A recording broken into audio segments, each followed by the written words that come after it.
Hello everyone.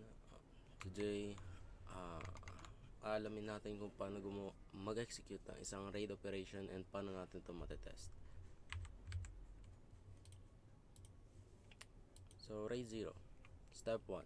Open your device manager or Windows Server. Actually, dapat install na natin yung Windows Server 2008. After that, yung mga config na kailangan ilagay na natin.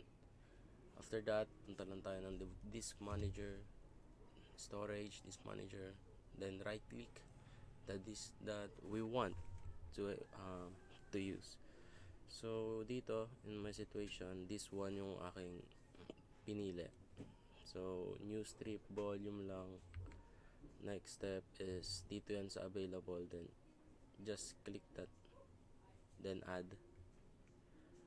May lalabas dyan ng mga message like click nyo lang yung next, and meron na kayong bagong volume ng storage.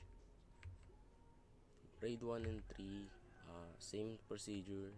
Dito makikita nyo unlocated kasi kakagawa pa lang. Depende yan sa size, bali sa options din. So ngayon magmi-mirror na tayo. Right click lang din, then new mirror volume. After that, select nyo lang yung gusto nyo. Sa akin, these two, sinelect ko din yung mga available. Bali, ito na siya. Then next lang ng next. Yeah. Dito sa assign the following drive E, pwede nyo palitan hanggang A, B, C, D, E, F, G, basta alphabet. Pwede dyan. So next lang until makita natin tong message na to. So the operation you selected will convert the selected basic disk to dynamic disk. Bale, ang gagawin niya is yung disk natin na walang laman-laman, gagawin niyang dynamic mode. So yan, naging pula na siya, ibig sabihin dynamic na siya. So to test the mirror volume, punta lang dito sa ginawang new volume, then lagay ka lang ng notepad, like kung anong file yung gusto nyo. Sa akin yan, test 1. This is a test for RAID 1. Ngayon kailangan masunod yung ibang procedure na yan, kasi yung pagka nagkamali ka, for example, iba yung mirror na allotted mo,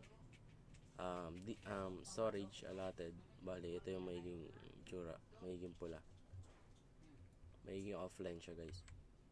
So as soon as this one goes offline for OS, it is still similar to hard disk failure.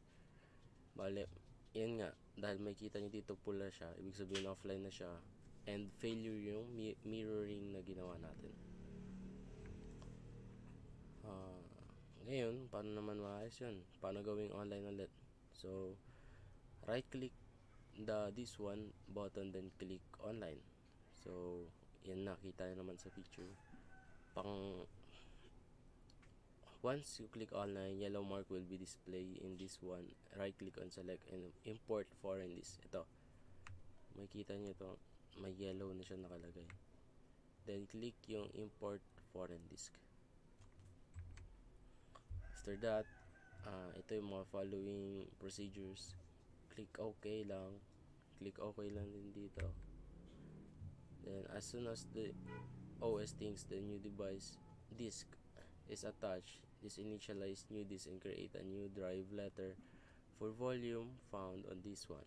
Bale, dito makikita nyo green na siya, meaning na kita na siya ng OS.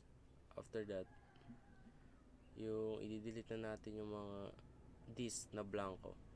So right click lang, then delete.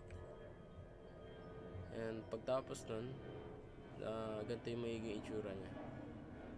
Itong this 1, this 2, this 3 is naging black.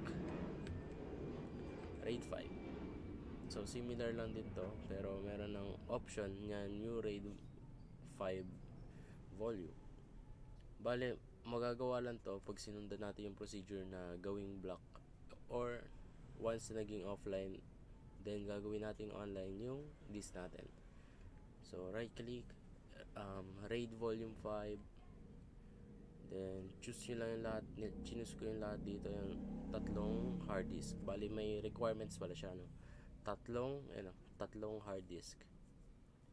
So ganito may itsura niya. Next, then ito nga automatic na yun mag-increment like E, F, G, and so on so forth. Next, and next, yan, makita nyo yung tatlo ko naging volume E, new volume. So once na natapos yan, na format na, pwede nyo na i-test. Katulad kanina, gumawa ko ng notepad text, and yun lang. And that's how you do RAID operations and how to test those RAID. Thank you.